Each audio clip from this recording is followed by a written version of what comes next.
The CBS Radio Mystery Theater presents...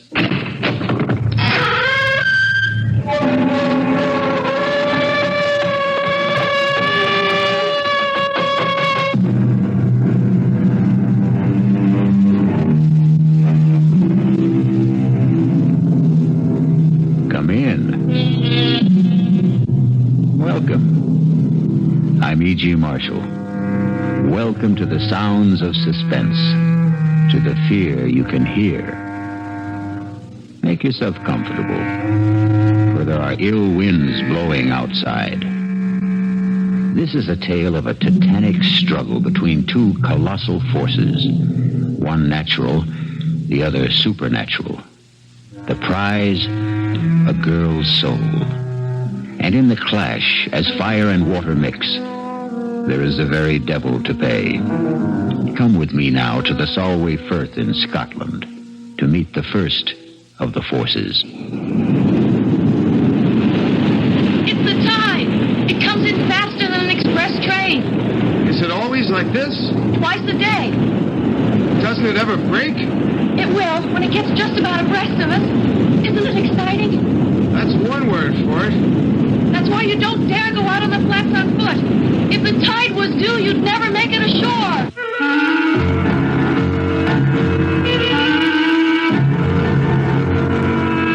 Our mystery drama, Speak of the Devil, was written especially for the Mystery Theater by Ian Martin and stars Jada Rowland and Nick Pryor. It is sponsored in part by the Kellogg Company, makers of Kellogg's Special K cereal. I'll return shortly with Act One. WBBM News Time, 10:34.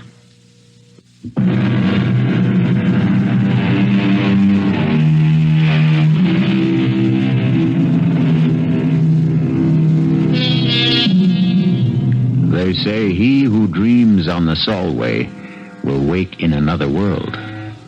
Not only is the tide a terror, but so are the quicksands, and far worse than either, the bogies, warlocks, and unnamed things that haunt Scottish history. The Scots word for tonight's story is eldritch. It means uncanny, eerie, frightful, otherworldly. Listen. If you'll put out the light, Mrs. Petrie. Hold my hand, Mike. You'd better hold both mine. Why? You can't trust me in the dark. I'm sorry, Colonel Bruce. Now, Mike, Mary Ellen, I know you two young ones think a seance is a mite daft, but it's not the way the Colonel, Mrs. Petrie, and I feel. Well, then maybe we'd better not stay. Oh, no. We need 5 of the circle. It's a blessing you're here. But please, be serious. All of us have made contact with your dearest ones who have passed on through my control. Control? That's a messenger who brings us messages. Anatu.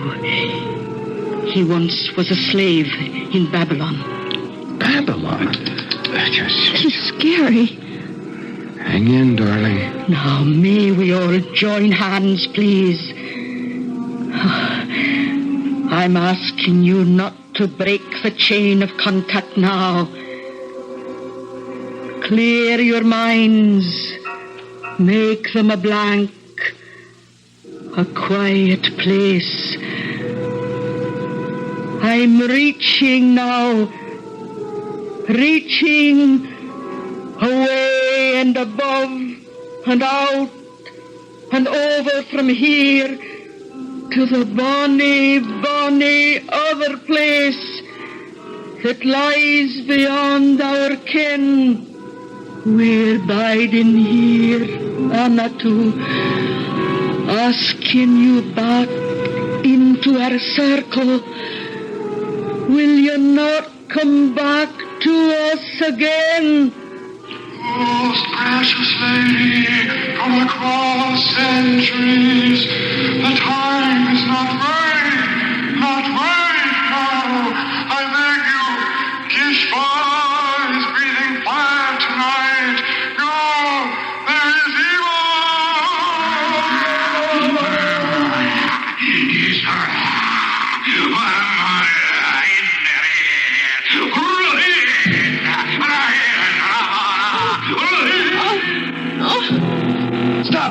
it, in heaven's name! Someone get the light! Yes. It burned. It burned. Ellen, where's that damn light? Mary Ellen, are you all right? Yes, sir. What's all that smoke? That's just the incense we burn. I'm the one to blame for meddling in the business of the Lord. We'll not ever have a seance in this house again. I'm afraid I loosed some devil out of hell this night.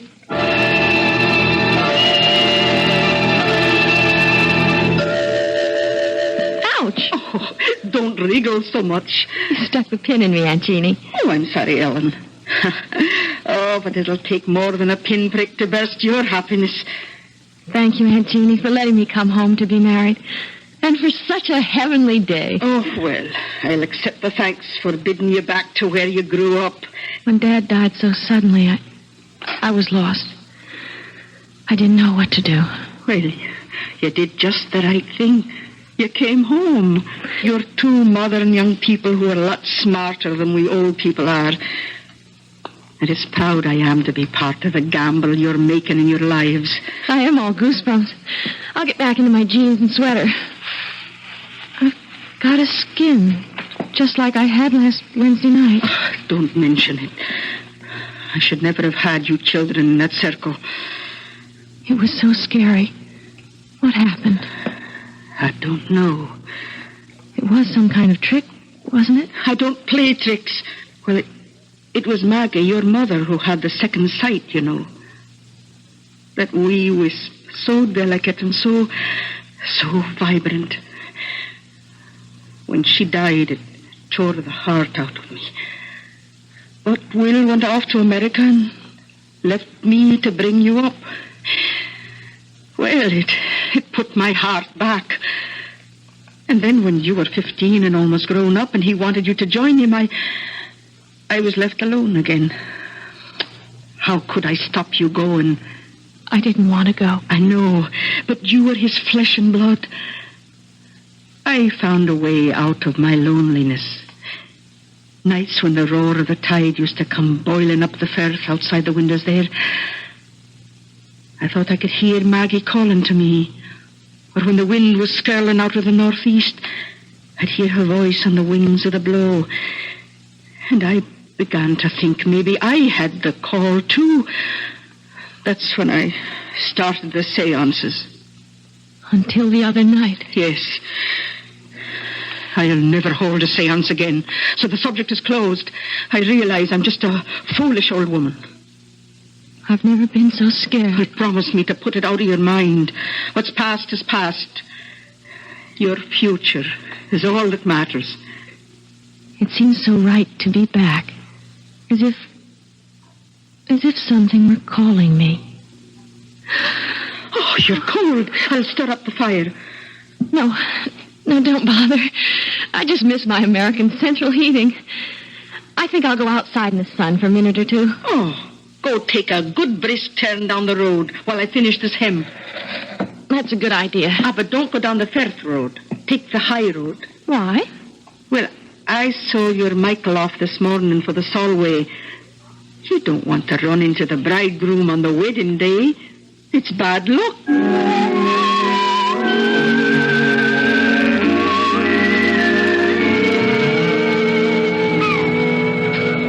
Kiss me, Ellen. Aunt Jeannie thinks it's bad luck for the bride and groom to see each other on the wedding day. You can't fault that. Back in Nebraska, my mother used to feel the same way. But that's just old-fashioned. And Aunt Jeannie something else? Darling, your Aunt Jeannie sure is something else. Good or bad? About 90% good. I just don't dig the spirit kick. We won't have any more of that. It was awful, though, wasn't it? That's all kind of self-hypnosis. But that terrible raspy voice, whatever it was saying. Ellen, there wasn't any voice.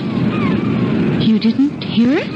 I heard something that sounded like your aunt choking herself to death. But the first voice. That's just the old girl practicing a little ventriloquism. No, that awful burning smell. Well, I will admit I like the Hare Krishna incense better. Come on, Ellen, let's forget all that mumbo-jumbo. Hey, dig that crazy character out there. Fishing in those little pools on the flats?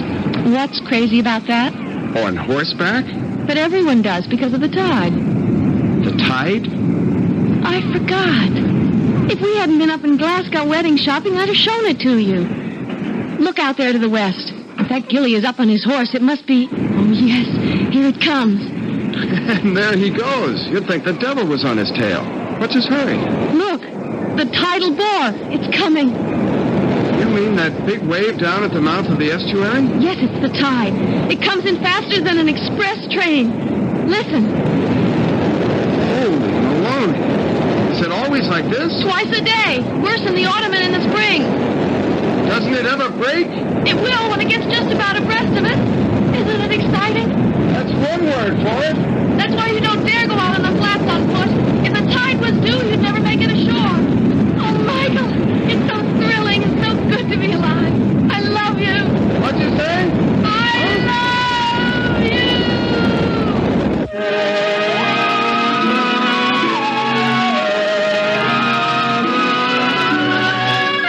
Mike? What's that? Husband? Read that loud and clear. On my way. What's taking you so long? Just brushing my teeth. Please come to bed. Why didn't you say that in the first place? Will you come under the covers? I'm freezing. I'll put some more coal in the fire. I don't want coal.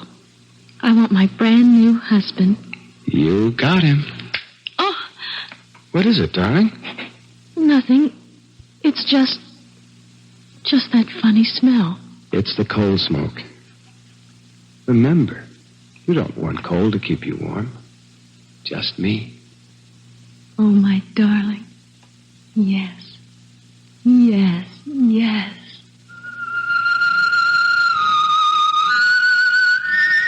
My husband. My darling. My husband. You. No. No. Please. No. No. Don't touch me. Go away. No. Oh, no. Michael. Your breath. Oh, no. Oh, no. No. I cast you out.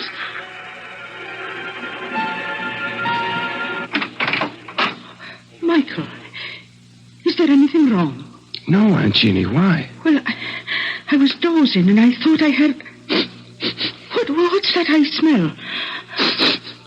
Is it your candle? Oh, I guess I let the fire go out. Aye, it's a damp chimney, but just the same... Is Mary Ellen all right? She's sound asleep. See for yourself. Oh, I'm sorry to bother you, but... What is it? What's troubling you? I don't know. Maybe I was the one that dreamed it. Oh, be gentle with her, Michael.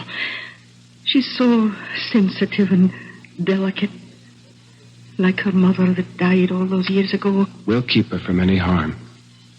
Good night, Aunt Jeannie. Good night, Michael, dear. If we can. If it's in human hands to be able to. Snuff my candle out, if you will, old Ricky. But hear me this. You'll not have Mary Ellen. You'll not have her like my sister Maggie.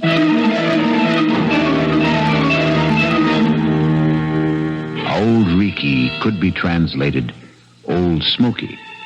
It's a Scots name for the devil.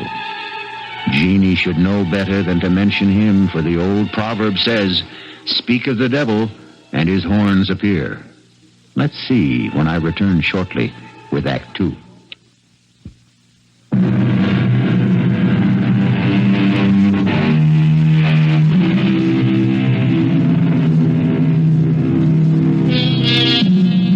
Dreams are made to die with the opening of day, and superstition fades and falters in the sunlight.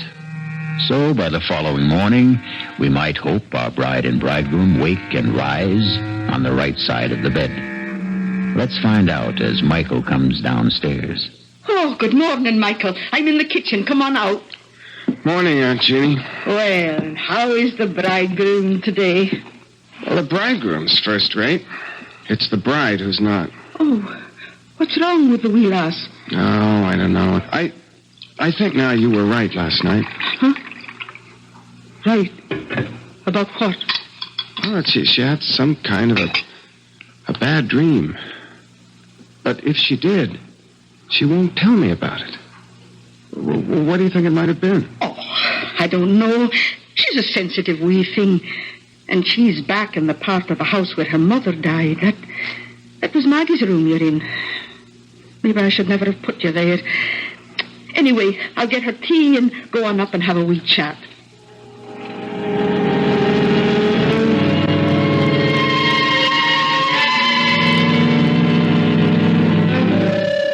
I couldn't tell Mike. I couldn't. Not after what our wedding night. How could I dream anything so vile and hideous? That great, gross presence bearing down on me. Breath so sick. The lips slavering.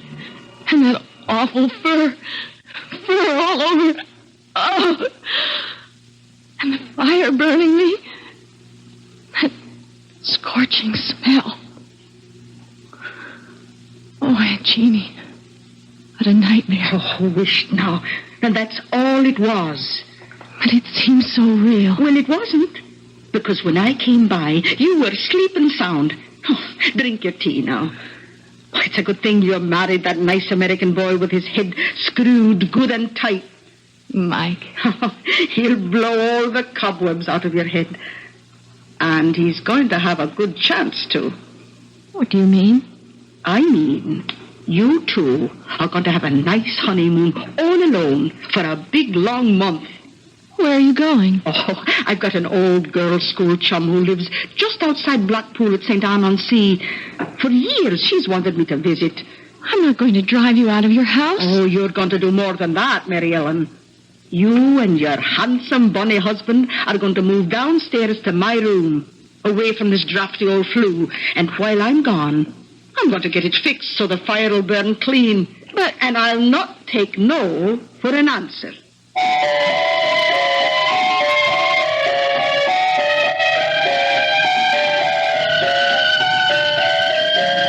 I thought Scottish weather was supposed to be terrible.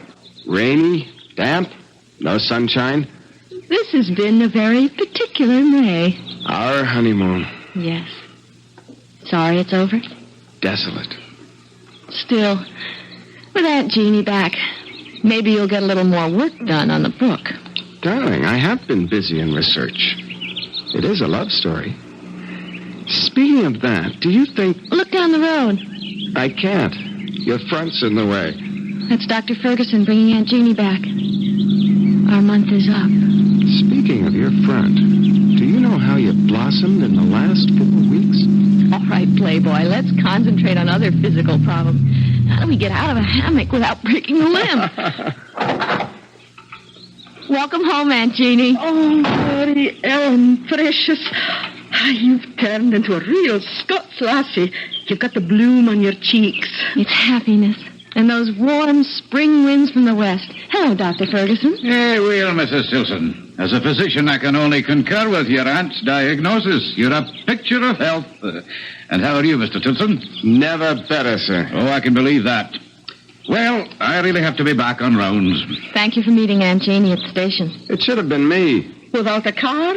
Oh, you'd have had hard shrift getting me aboard Old Bess since the carriage broke its wheel. You know, Jeannie, you should put that old horse out to pasture. Now she's nothing left to pull. Oh, I couldn't do that. We're too used to each other, poor old soul. All right, Dr. Ferguson. Away you go. Right you are. See you soon. I'll take your bags up to the house, Aunt Jeannie. Oh, give me a hug first. That's right. Now, off you go, and me and Mary Ellen will have a week's chat on the way up to the house. Goodbye, Percy. never have said that. He hates the name. I'm not sure I blame him. Oh, well, that's not what's on my mind. How are you, dearie? You can see for yourself. Oh, don't say anything to Mike yet, but I just have to tell someone. Aunt Jeannie, I know I'm pregnant.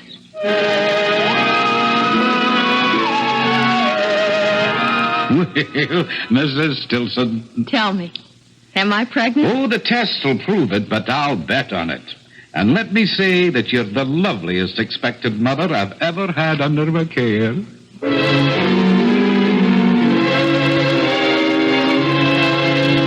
a little morning sickness is to be expected in these early months.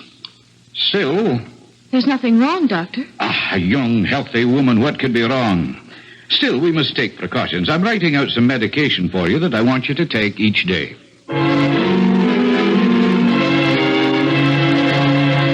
But what does Dr. Ferguson say is causing it? It's nothing, dear. Just some little hitch. Honey, we both had thorough physical checkups before we came to Scotland. The RH factor is ruled out. Why should you... Lots of women have morning sickness. It isn't only in the morning, Helen. I'll talk to Dr. Ferguson. Maybe we should change the medication.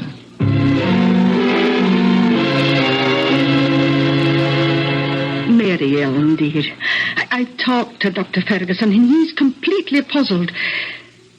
I'm not sure that I am, though. Is there anything you want to tell me? What can I tell you, Aunt Jeannie, that I haven't told him? Are you in pain? I've talked to the doctor about that. It isn't pain. I don't know. Ellen, are you dreaming again? Of what? Of the presents. I don't want to talk anymore. I just want to sleep. Only I don't want to. I don't want to sleep at all. It's just that I'm so tired. So tired.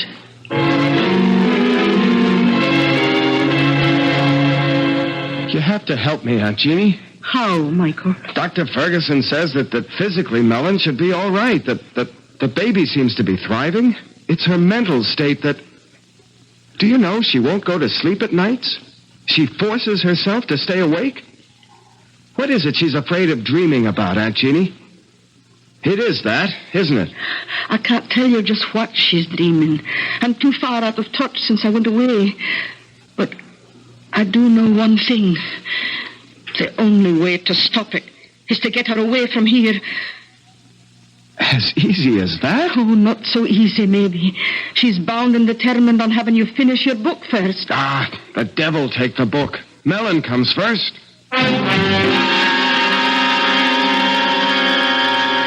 You sure you don't mind, Michael? I'm very sure. We're going home. To have your baby 3,000 miles away. Oh, darling. I don't know what to say. It can't be too soon for me. Well, it's sooner than you think. We're booked out of Glasgow tomorrow afternoon, home for America. I don't know. I should be feeling all sorts of things, I know, but the only one I can really feel is relief. Oh, such blessed relief. Oh, for the first time, as long as I can remember. Days, weeks. I just want to go to sleep. Good night, darling. Rest. Sweet dreams. You'll keep me safe. You won't let me come to any harm. For better or worse, in sickness and in health, until death do us. Sleep, poor baby. Rest.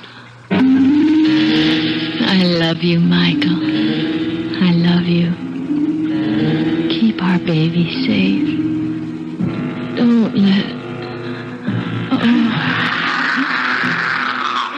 Oh.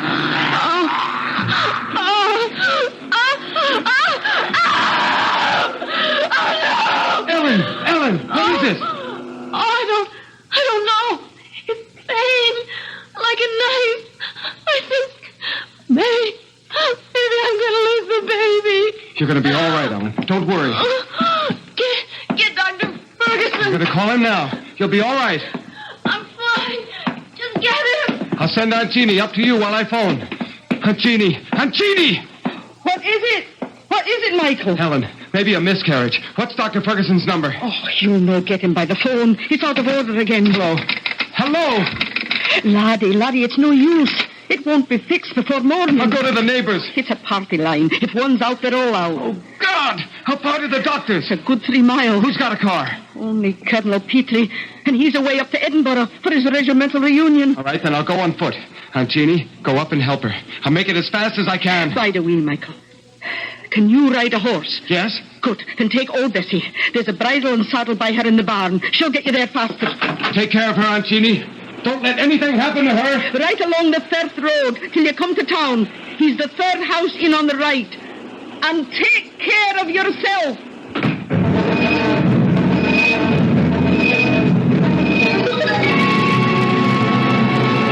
Taking Michael so long. Oh, just lie still. Don't bring back the pain. It's funny.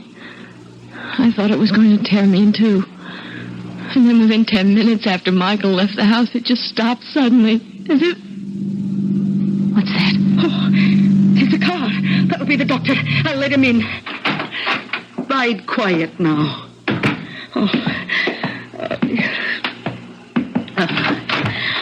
Oh, come on in, Doctor. What took you so long? Oh, I tried to phone you the moment I found out, and I got here as soon as... Yes. Oh, then you know. Of course I know. Who do you think's been taking care of Mary Ellen? Now you get on up to her. What? Where's Michael? Oh, Jeannie, Michael is dead. Dead? How? Here, let me close the door. Oh. Was Michael riding to try to fetch me? Of course. She thought she was losing the baby. What happened to him? Bess must have thrown him. Oh, she never threw a body in her life. She was as gentle as... Something must have frightened her, driven her frantic. Jeannie, this is a terrible thing to tell you, but I examined the boy, and his body was covered with hoof marks. He was literally trampled to death.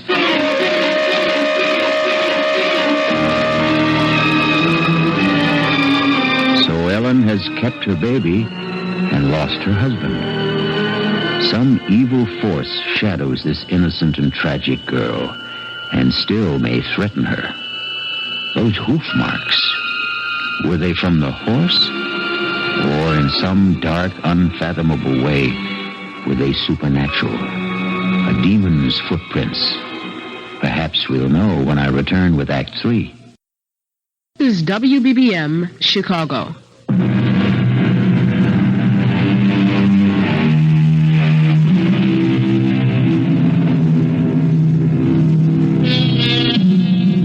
For 2 weeks, Ellen, after her first wild emotion when she heard of Mike's death, has retreated into herself, her face white and drawn, her eyes black and empty like 2 holes burned in a blanket. Now, as the doctor comes down after examining her... How is she today, Doctor? No change. Listless, unreachable, hopeless. And her health. The baby. The baby. There's no doubts of its vitality. Oh, I have a terrible time getting her to eat anything. Well, you must be more successful than you think, Jeannie. There's nothing the matter with Mary Ellen physically. No, it's her mental health that concerns me. The poor bairn has been through a terrible shock, Percy. Yeah, I know. You don't think there is any chance of her losing her mind? Jeannie, Mary Ellen is beyond me and my knowledge. Somehow we've got to call in a psychiatrist. Oh, Percy, what is it you're afraid of for Mary Ellen? Well, you don't like my medical term. I want to know. Very well, then. Schizophrenia, more specifically dementia precox. Paranoid type, I guess. Oh, well, what does all that mean? Withdrawal from life, delusions of all kinds, persecution, unseen enemies, that sort of thing. Oh, the second sight. Just like all of us. Now that's enough of that nonsense. You're all sensitive, delicately balanced women, but all things being equal, perfectly normal. Well, I have other calls to make. Oh, well, I'll walk you to the door. Any instructions for Mary Ellen? Oh, just that she keep on with the sedation I've provided. And Jeannie, try to persuade her to let me call in another doctor. I'll see what's best to do. Be very careful. I'll do what's right. Hey, I think maybe tonight I'll take a run up to Glasgow and have a consultation with a friend of mine, Dr. Engel. Good man. Maybe I could persuade him to run back down here with me just to observe her. Oh, bide a wee till I see what I can do first, eh? Yeah, all right. Another day or so can't do any harm. I hope.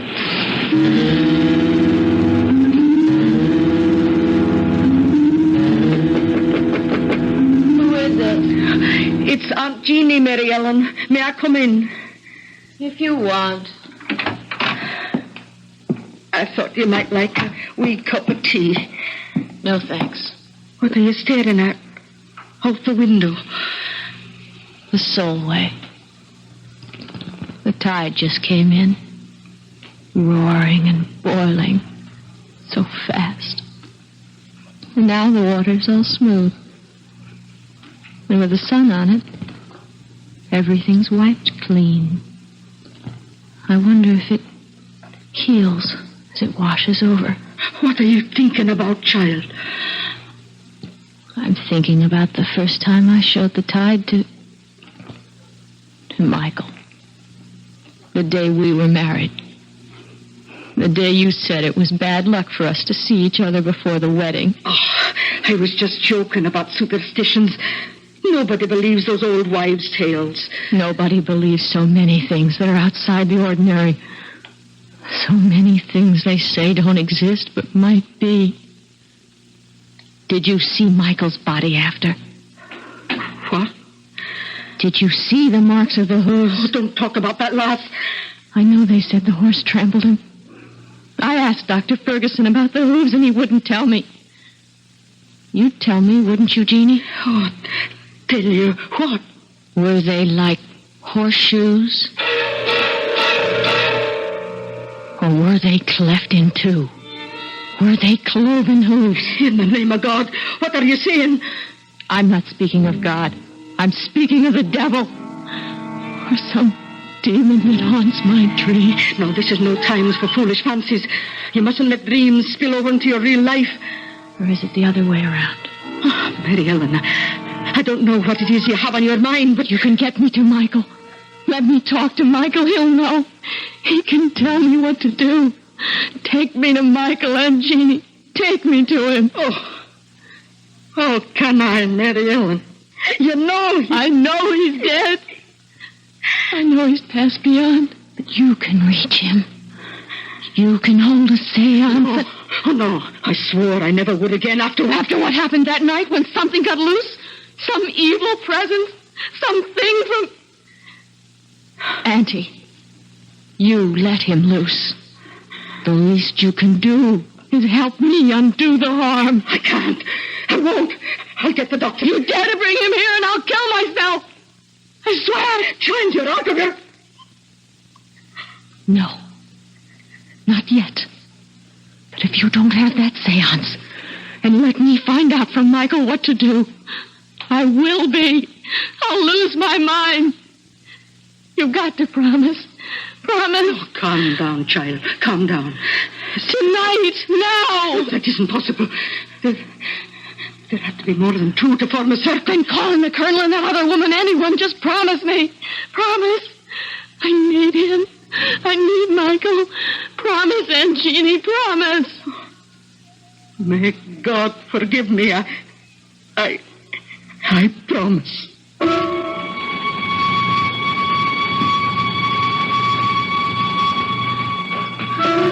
May we all join hands, please. Clear your minds. Make them a blank.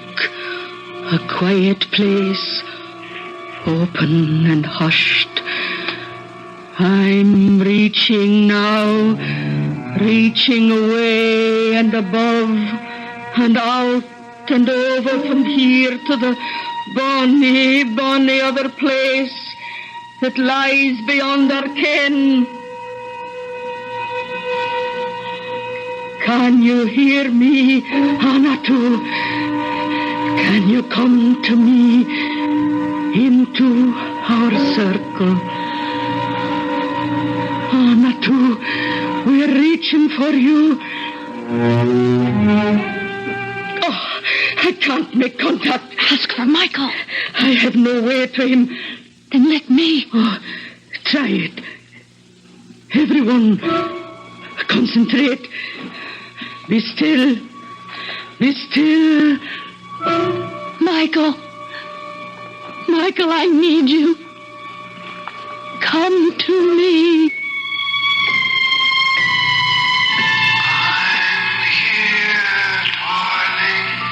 Oh, Michael, I love you.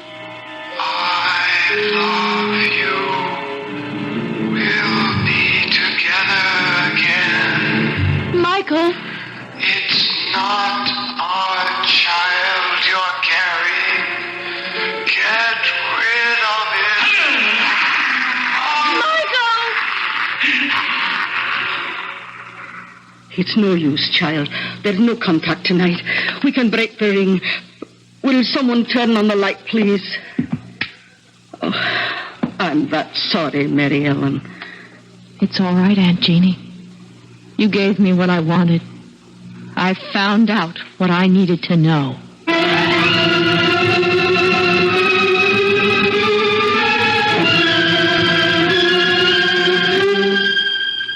Oh, I'm afraid that's quite impossible, my dear. You're not as backward as that, Dr. Ferguson. Abortion is perfectly legal, isn't it? Oh, I'm not concerned with the legality, Mary Ellen. As it happens, it is, but... Then help me. I can't, dear. It's too late. What do you mean, too late? When you came to me a few weeks ago and we determined your pregnancy, you must have known that I would know it was already well advanced. But it wasn't. Michael and I were only married a month before that. You should know that. Well, of course I know that, my dear, but facts are facts. You're carrying a child that's past midterm, and abortion now is just too dangerous. Past midterm. 4.5 months. My guess is at least 5. That fast? Oh, God, no. It mightn't wait.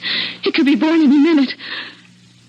There's no one to help me but myself. Well, I'll drive you home, child, and I'll give you something to get a little rest.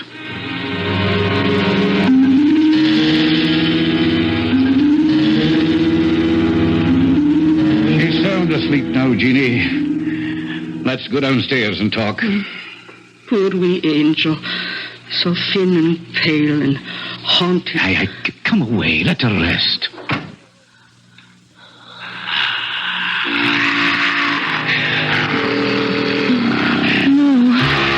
No. What you gave, you'll never take away.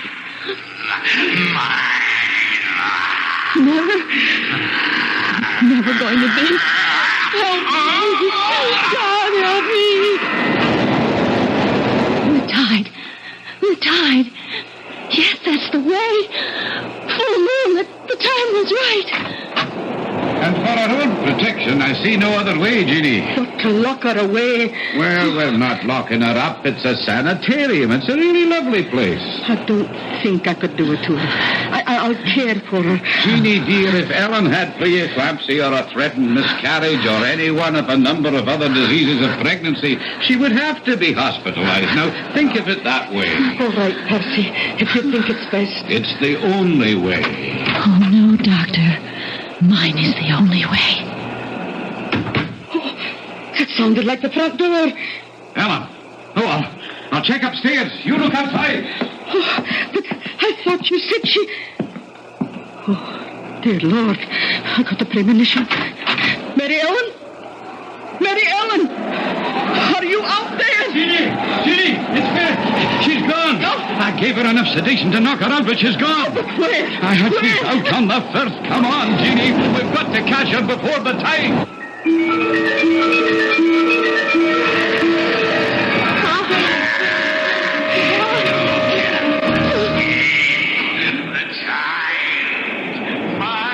You'll never have him. He'll never be born.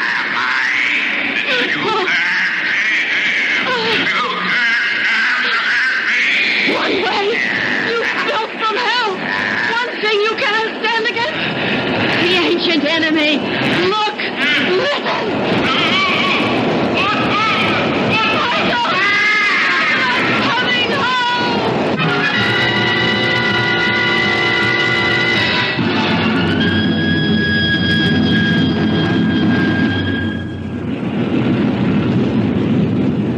There wasn't a chance. We couldn't have saved her. My poor wee motherless lamb. It did not take her long to follow her poor husband. But the child... It hadn't been born, and she didn't want it. It wasn't Michael's, you know. Are you sure of that? Oh, yes, it was 5 months old at least from the size. A monster. No, I didn't say that. Still, I was thinking of x-rays. There was something strange about that embryo. I can't quite explain. It was nothing you could have understood, Doctor. So, at the last, it was all the Lord's will. And maybe for the best. At least, Michael and my Mary Ellen are in God's pocket. At last.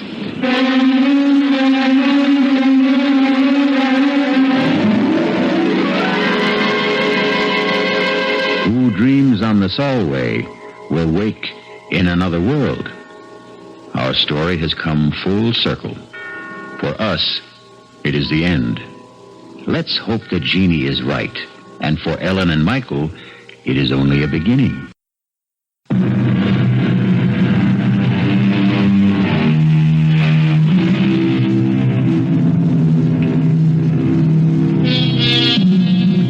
One final thought.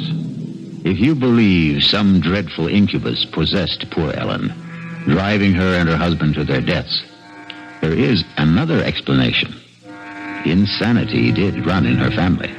So either way, even if there was the devil to pay, it still was all in the mind.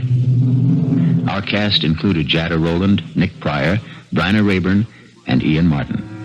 The entire production was under the direction of Hyman Brown. Now, a preview of our next tale. And why would I want to get rid of my coat? Because of the blood stains, naturally. Oh, please, Frank. How are we going to live with this, Estelle? You suspect me of being a killer. I never said... You don't have to say. I can tell by your face, by the tone of your voice, you suspect me. I don't know. I don't know what to think. Well, if you think I'm a killer, shouldn't you want to stop me? How? Even if I believed it, who would believe me? I'm sorry, Estelle. I'm sorry for both of us. I should have never written a book like that, and you should never have read it. I don't know what kind of life we can have together. You'll never know the truth.